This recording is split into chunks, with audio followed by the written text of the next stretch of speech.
Welcome to this Unitarian Universalist Coastside Community First Sunday service.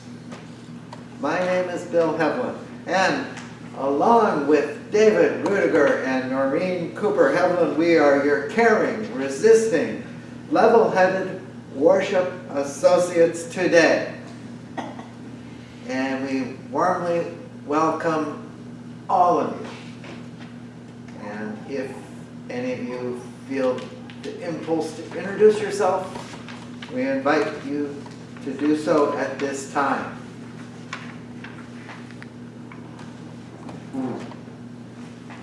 Unitarian Universalism stands among the liberal faith traditions of this nation. As a denomination, not just this congregation, but all our congregations, UU advocates for LGBTQ rights, reproductive rights, civil rights, affordable housing, climate, social, and economic justice as we work together to repair the world. And to these ends, we warmly welcome Ron Ahnen to the UUCC pulpit.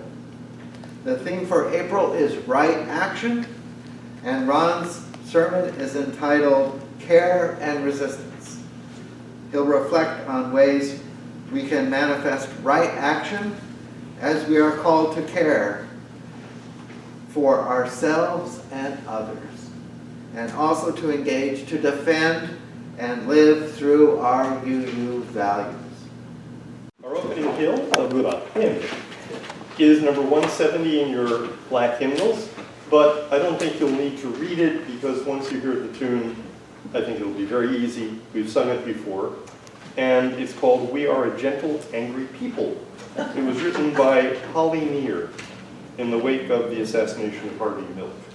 Holly Near, you may know, is a very well-known lesbian folk singer. So this is a call to action, reminding us that we're mobilizing the power of love and community to work toward changing both ourselves and the world. Diedrich is going to play it through for us once, and then we'll sing each of the 6 verses together. So, the words are in the order of service, and if you want to look at it, it's 170 in the black books.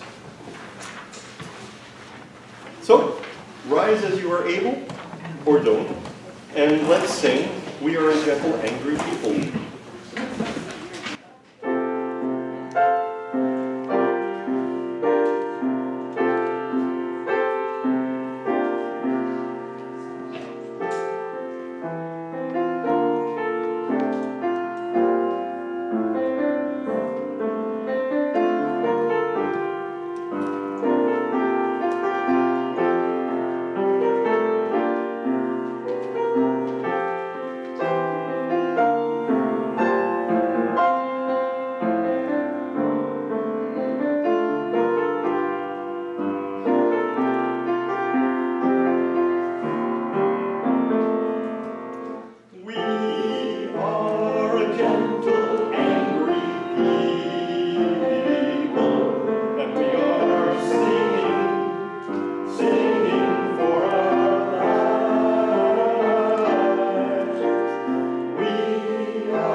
Now David will lead us in our chalice lighting. Chalice lighting is a ritual that unites us as Unitarian Universalists, and this is a tiny flame.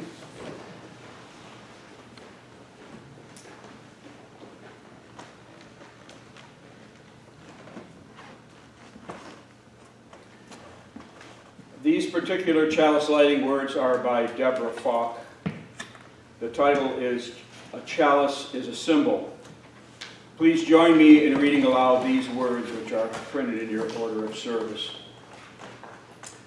A chalice lit in our midst is a symbol of our liberal faith, a faith built on the foundations of freedom, reason, and love, a faith sustained by acts of kindness and justice, a faith that envisions a world flourishing with equality for all people, a faith that demands the living out of goodness, a faith that requires thoughtfulness, a faith of wholeness.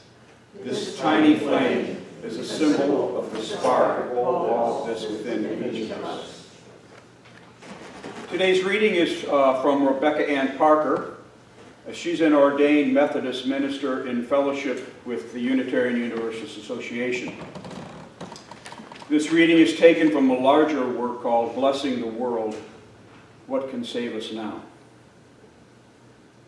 Your gifts, whatever you discover them to be, can be used to bless or curse the world. The mind's power, the strength of the hands, the reaches of the heart, the gift of speaking, listening, imagining, seeing, waiting, any of these can serve to feed the hungry, to bind up wounds, welcome the stranger, praise what is sacred, do the work of justice, or offer love. Any of these can draw down the prison door, hoard bread, abandon the poor, obscure what is holy, and comply with injustice or withhold love. You must answer the question, what will you do with your gifts? So it's my great pleasure to introduce our guest speaker today, Ron Ahnen. Ron Ahnen, as you may recall, is a Master's of Divinity student at Star King School for the Ministry in Oakland. In fact, he graduates this coming May 8th. Currently serving as intern minister at the First Unitarian Church of Albuquerque, Ron teaches in the politics department at St. Mary's College in Moraga and plans a career in ministry in about a year. Ron recorded this sermon before a beautiful mural inside the sanctuary of the UU Church in Albuquerque. It turns out this weekend there's a lot of demand for right action speakers, but we scarfed him up. And now I'm going to go play what he has prepared for us. Good morning. My name is Ron Ahnen, and I am serving this year as the intern minister here at First Unitarian Church of Albuquerque, New Mexico. Before I start my sermon, I wanted to share with you our mural, which has many different religious symbols on it. It is, in fact, one of the more well-known murals, UU murals in the country. And I'm glad to be serving here until June 30th in the role as intern minister. But I'm also very happy to be welcomed back to UUCC and to preach with you and to share with you a message that I call care and resistance. So when I was young, my family used to go camping, and we had one of those tents from Sears with those big, thick aluminum poles and that big, thick, heavy canvas. And our tent was rectangular in shape. It had like sort of a square in the middle, but on the right side, the boys would be over there. There was 4 of us boys, and the girls would be on the other side. There were 5 girls. So yes, 11 of us in the tent, and you can imagine that that many people in the tent, well, created a lot of interesting and fun memories. But one memory that I had at one particular evening was when a terrible storm came up, a rainstorm, and the wind was howling, and the force of the winds, it kind of bent the tent into this other kind of shape I didn't recognize, and the canvas was soaked, and it was flapping, and we were just all scared. We all woke up. It was the middle of the night. And I was, my dad and I actually stood up in the tent, and we put up our arms against the top corners, each of us, of that tent to hold it up. And we were wondering, are we going to make it through the night? Are these poles that are meant to keep us safe and secure, are they going to break? Is the canvas going to rip? Is my father and my strength going to hold out? What the heck should we do to make it through? And what would we do actually if the whole tent collapsed? So in thinking about a sermon on right action and social justice in these times, this story came to mind, and I really think is a pretty apt metaphor for what we've been going through the last 10 weeks. The radical shift in policies due to the Trump administration, and especially Musk, have been rapid and stark. And it seems like this huge storm that just came out of us out of nowhere. And this has really shaken our trust, shaken our ability to see if the governing institutions of our country can actually protect us and maintain our social cohesion as they have for so long. And in my discussions with my congregants here and family and friends, I've witnessed a large mix of feelings. Some of us are just shocked, sort of adrift or unmoored somehow, like there was a big explosion in our face. Some of us are feeling a lot of fear and anxiety, especially those who are directly targeted by these changes. Some of us feel disappointed and basically brokenhearted to see so much good work being undone. And many of us feel just downright anger and rage to see what is now happening with our world and our country, and even our state of California, and the San Francisco Bay Area, including Half Moon Bay. And yet, I do not sense despair. I do not sense giving up.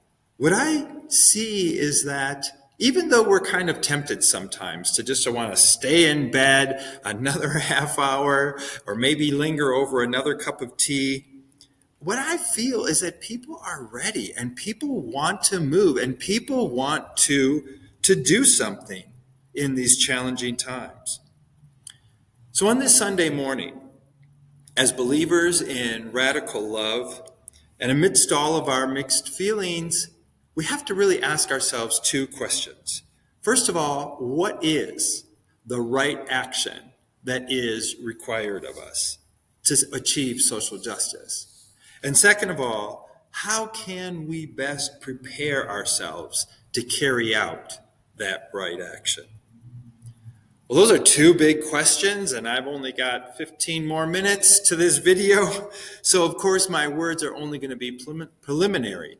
But they're also the answers to the questions are going to change according to different people's abilities and talents and access to resources. But we need to think about the kinds of actions we are going to take. And by action, let me be frank, I'm talking about social and political action. Not partisan action, not in favor of a particular party or candidate, but actions that favor the procedures and the policies and the programs that we UUs know are right because they're grounded in our values. The first step, I think, in facing the situation is really to tell the truth about what is happening. So, hey, does anybody have social media out there? There you go. Yeah, I follow my social media too, and I don't know about your feed, but my feed in the last 10 weeks has just blown up with lots of memes on both sides. But memes, they're kind of like sound bites. Some of them are kind of funny, some of them are clever, but most of them don't have footnotes. So I begin to doubt a lot of the claims that are being made on both sides through my social media. So my response to this information and disinformation that's out there is to try to get to the source myself. So in researching for this sermon, I decided to read every single one of the over 100 executive orders put out by President Trump since January 20th. So as I did, I started to have a reaction, and my reaction was not just emotional, it was actually physical. I started getting sick to my stomach as I had to read through every single one of these orders. So I can't really recommend it as reading, at least not all in one sitting, unless, of course, you have a very strong stomach. But together, truthfully, these executive orders constitute nothing less than a full-on assault to our deepest held convictions, an assault against the most vulnerable human beings in our world and nation, an assault on people of color, an assault on LGBTQ identifying persons, especially transgender folks, an assault on civil servants who are working to keep us safe through air traffic control, through managing diseases, through vaccination and disease management, and through food and environmental inspections. It's an assault on lower income workers of this nation, migrant or non-migrant alike. And all of this with a clear intention to return to a patriarchal, homophobic, xenophobic, classist white supremacy culture that would wield international power in favor of profits and autocratic rule and at the expense of human rights, democracy, and human compassion. Well, we're not going back. The strangest executive order I've seen actually was not the one that changes the name of the Gulf of Mexico. It's a fiercely worded executive order that prohibits paper straws in all federal offices. So now, apparently, after dealing with big oil and big pharma, we're going to have to deal with big plastic straw. I have to think about that one for a while. Now, I don't want to spend a lot of time reviewing the damage that has been done and continues, but I do think that it is important to speak specifically from the pulpit the truth about what is happening. So I'm going to address very quickly, very briefly, 4 different areas.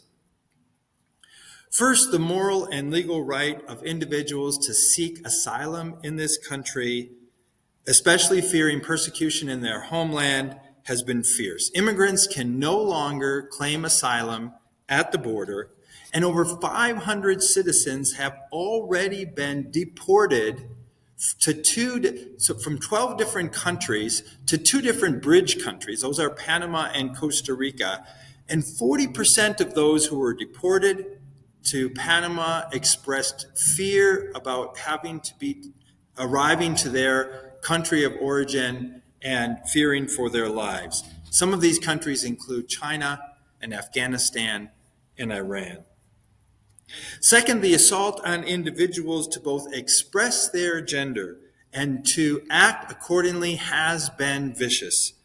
Canceling of passports and green cards and other identity papers means that the civil rights of transgender people, first and foremost, to be who they are, much less to be able to move around this country and this nation, have been fully violated. In addition, some incarcerated transgender folks are being moved to different areas of prisons where now their personal bodily safety is at risk. Third, the assault on humanitarian assistance has severely undermined the basic survival rights of hundreds of thousands, if not millions, of persons around the globe. The U.S. Agency for International Development, USAID, has been practically eliminated, and most of its programs have been canceled. And how painful it was to listen to an interview with Ann Lins, who formerly worked in the anti-malaria section of USAID, talk about the fact that the rainy season is coming in Africa, and with it comes a rise in malaria. And what's needed at this exact time is a carefully planned logistic operation in which mosquito nets and anti-malaria drugs are distributed exactly when and where they're needed. And all of the people who know how to do this just got fired. And even if some of the people who had been fired are slowly being hired back, the government's doing that in some cases, it's going to be too late. And we know now that, again, tens, if not hundreds of thousands of people will get infected with malaria, and many, many of them will die. Fourth, the international norms of peace and justice have been fully undermined. This new support for Russia in its war against Ukraine not only emboldens Putin, of course, but also China, which has its sights on Taiwan. And the proposed forcible removal of Palestinian citizens from the Gaza Strip in order to create some sort of Riviera of the Middle East violates all basic tenets of international law and really is tantamount to the practice of ethnic cleansing that our country has a strong tradition of thwarting.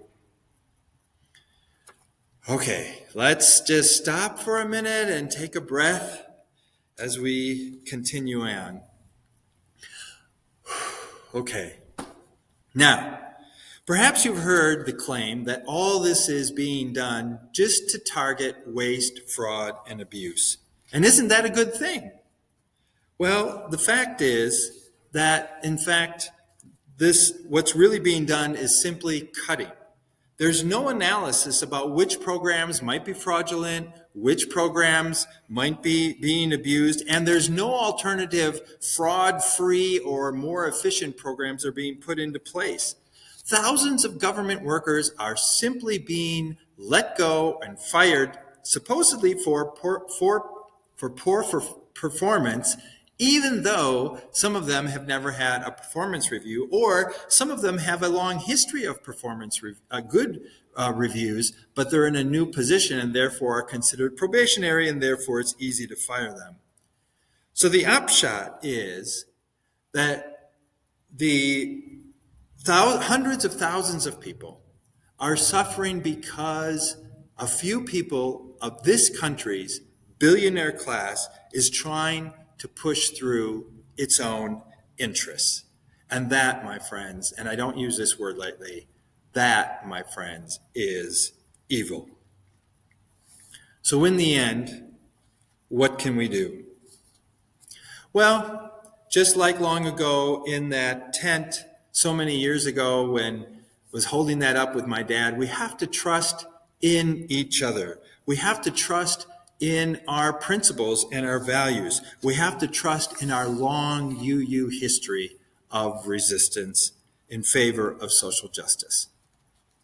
But can we really make a difference? Well, the answer may sound trite, but I think you know it's true. The answer is, can we make a difference? Yes, we can. Sí se puede. In fact, not only can we, it's my view that we are called to do so. This is our moment. We do have the power to change the trajectory of our nation.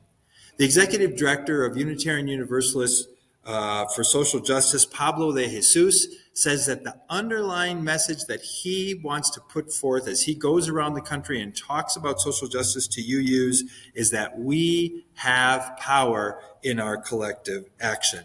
When we pool our resources, when we coordinate our efforts, and we synchronize our strategies, we can do so much more together than we can acting alone.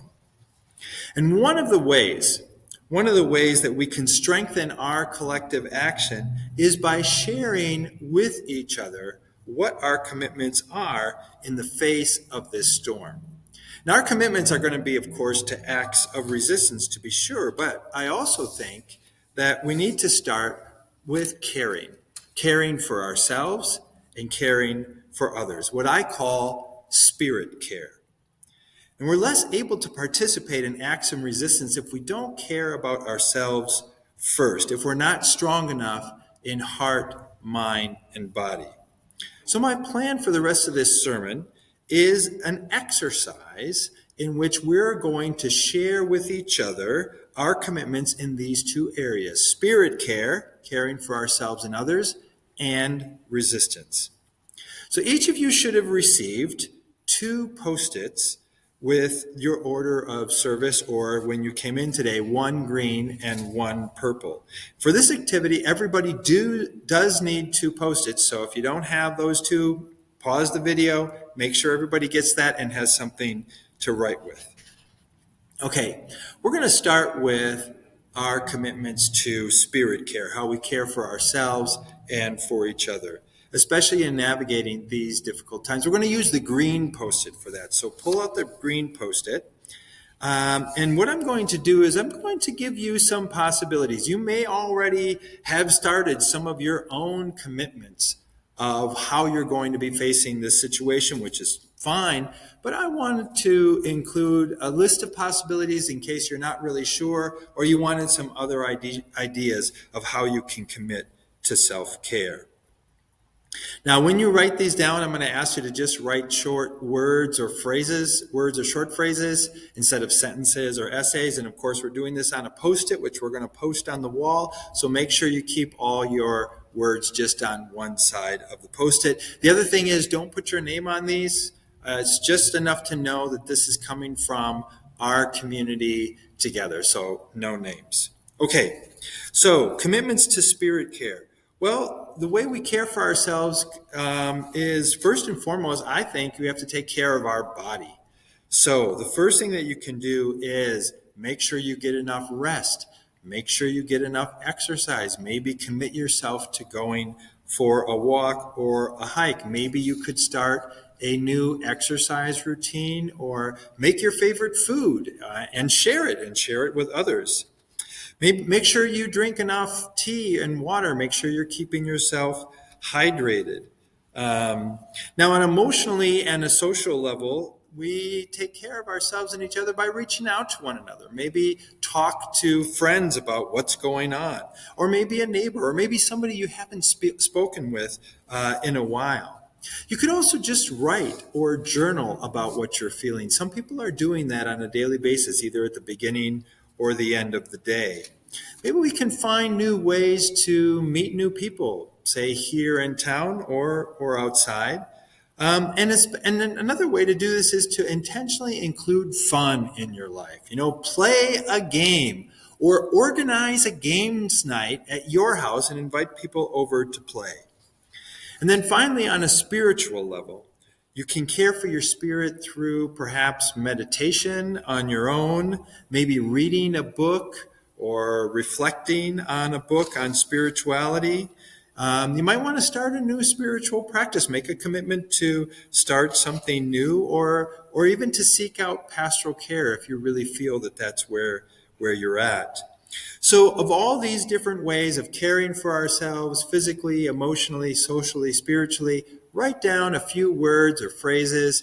And if you want, you can pause the video until everybody has their green Post-it done. You don't have to put a lot. 3 or 4 items is fine.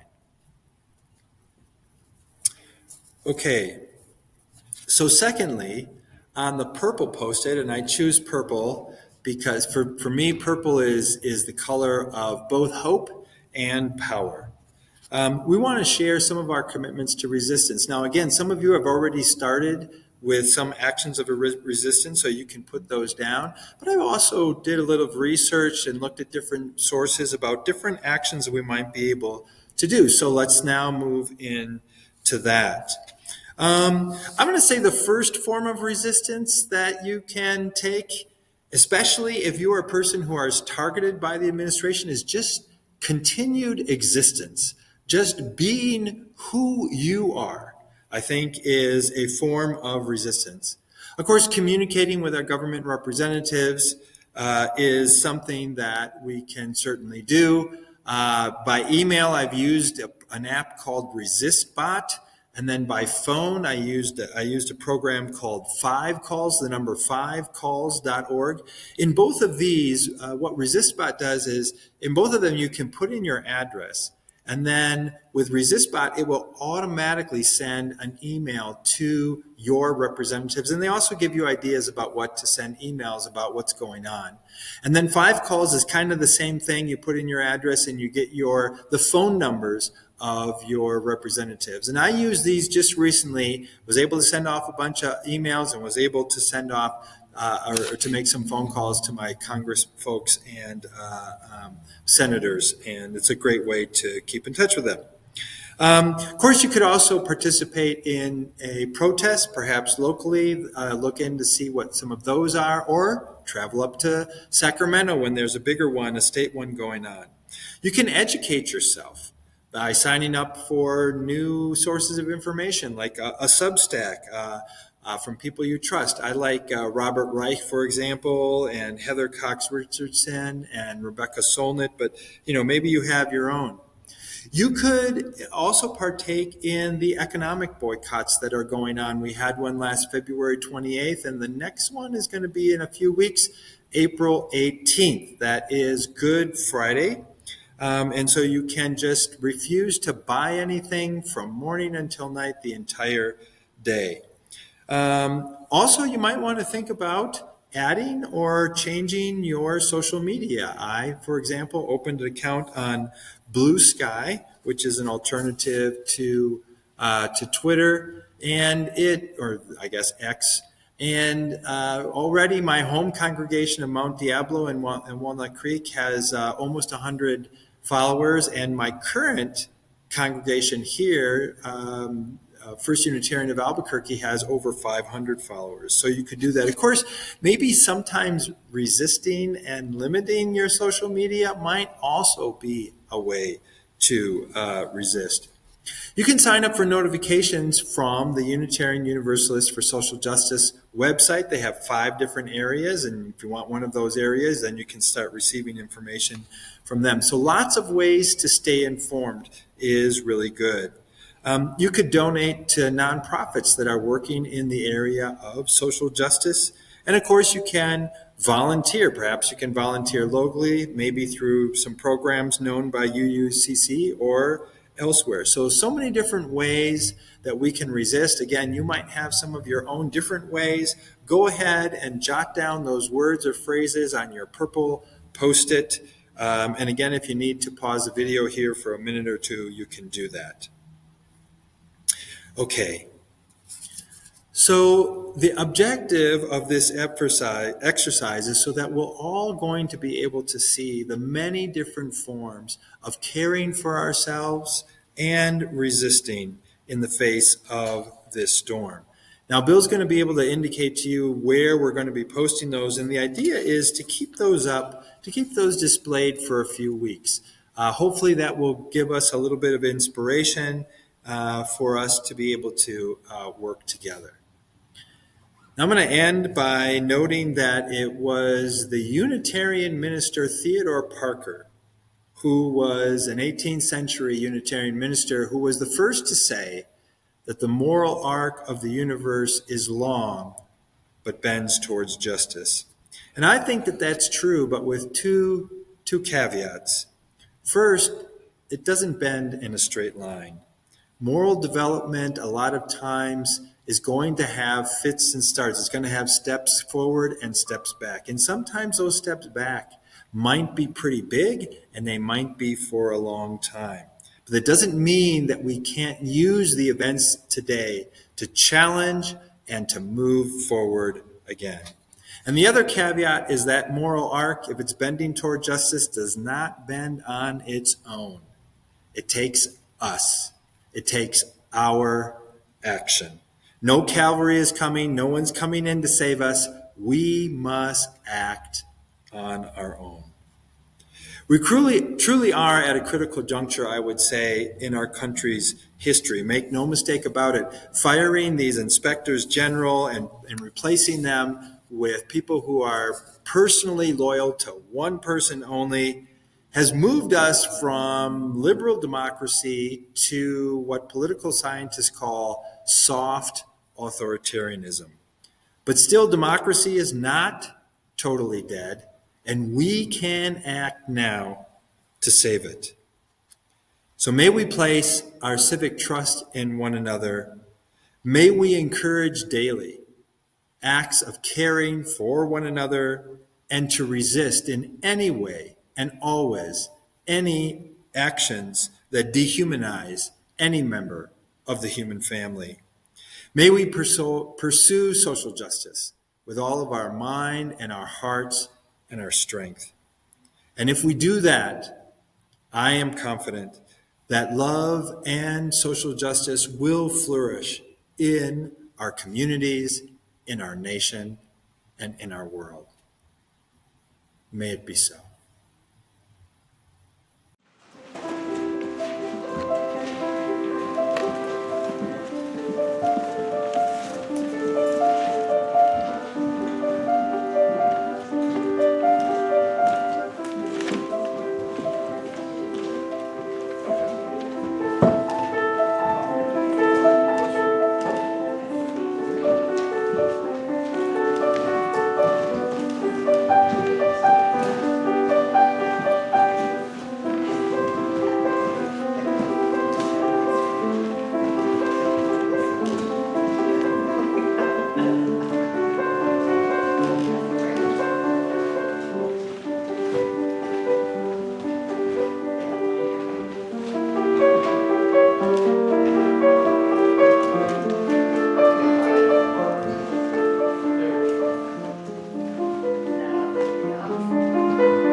spirit of spirit care, today we're handing out some note cards for you. Inspired by Ron's sermon, the antlered moose with the pond reflection symbolizes truth, or maybe it's just a pretty card. The medium mulberry paper collage echoes the quote by Desmond Tutu near the top of the order of service.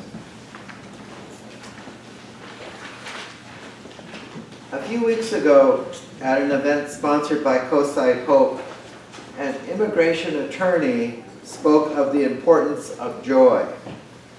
His point was that the current powers of the federal government really seek to impose fear, and that joy is the antidote to fear. So this other card, the mama moose and 3 calves scampering full speed over ice, that represents joy. So go ahead and take 1 or 2 cards.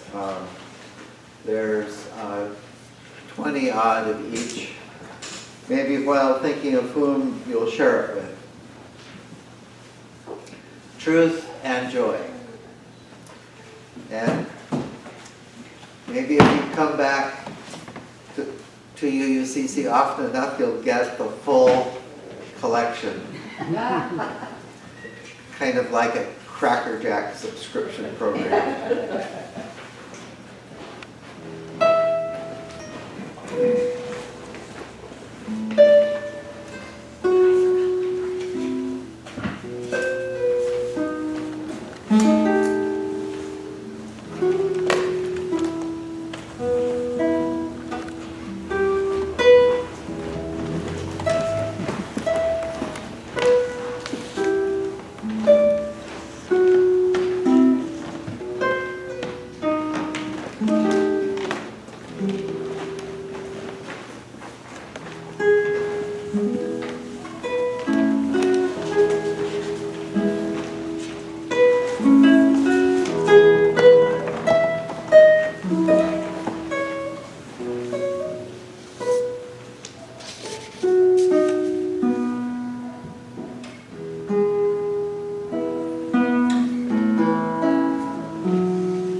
Extinguish this flame, but not the light of truth, the warmth of community, or the fire of commitment.